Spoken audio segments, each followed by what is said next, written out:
Good morning, guys. Today we're going to look at making a chainsaw on a rope. It's very practical. I had to cut a branch up there in the tree. It was kind of hard to get to with my heavy chainsaw and a ladder. So instead I made one of these. It's going to stay in my car. I put it inside an old Fast Orange hand washing tin. For when I go up north hunting, I'll be able to just leave it.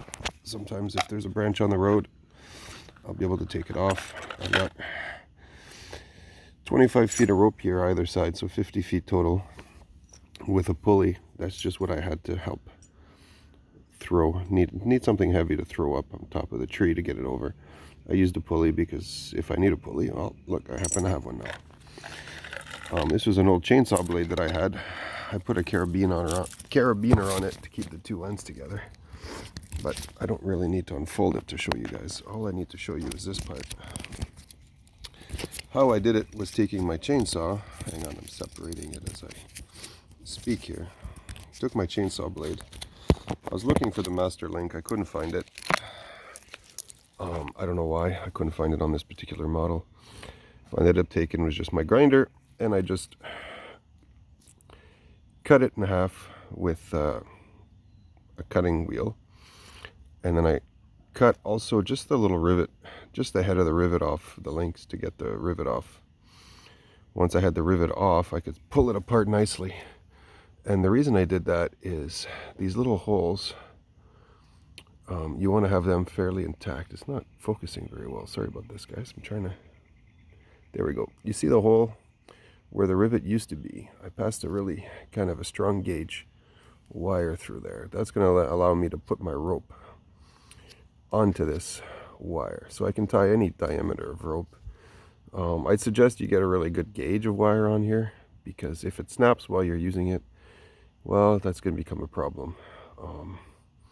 But again, sometimes you can just use whatever you have and see if that works for you. Depends on how aggressive you are, what type of wood you're cutting. And then it's folded just because I had it rolled up in this tin. But once it's straight, there you go. There you have it, two ends. I have an 18-inch bar on my saw, so this would be a really long chain. I considered cutting it in half and making two. We'll see. Right now it's working really well for me.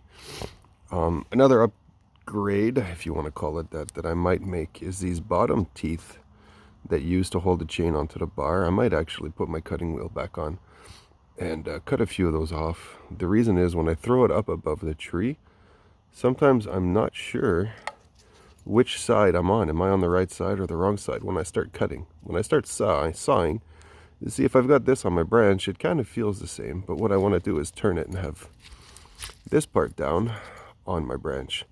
So if I grind off some of these or cut them off, it'll be more apparent when I start cutting whether my chain is facing up or down and if I need to make any adjustments. Overall, I say it's a really good tool. I'm surprised at how well it works. Another thing you want to consider, this is just a cord that I had laying around. It holds about 240 pounds as its working weight. I wouldn't go much lower than that if you're going to be using this to cut any wood. However, it's kind of a textured cord. I'm not a big fan of the yellow polypropylene rope, but I think I might actually swap this out for the yellow polypropylene for the only reason that when I throw my pulley up and I get it over the branch, then I need to kind of like jiggle my cord to make the pulley fall. And because of this tight weave, it tends to snag on the bark. I think the yellow polypropylene line will kind of avoid that. There's also the option of throwing a line over, either a fishing line or a polypropylene line over first, and then using that to kind of shimmy this one up. Those are two options. I haven't really decided, but essentially if you want to make one of these chainsaws on a rope, get an old saw, get a cutting wheel, just cut your saw, unless you find the master link rather quickly. I didn't because it's an old blade and it was just not apparent where it was. So again, I cut it in half, and then I used it just the cutting wheel to just take the top of the rivet off.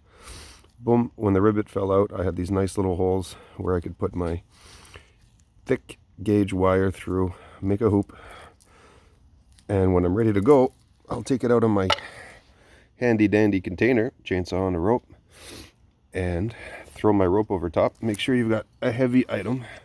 Remember, this can hit you in the head, so just think about that the first couple times you throw it.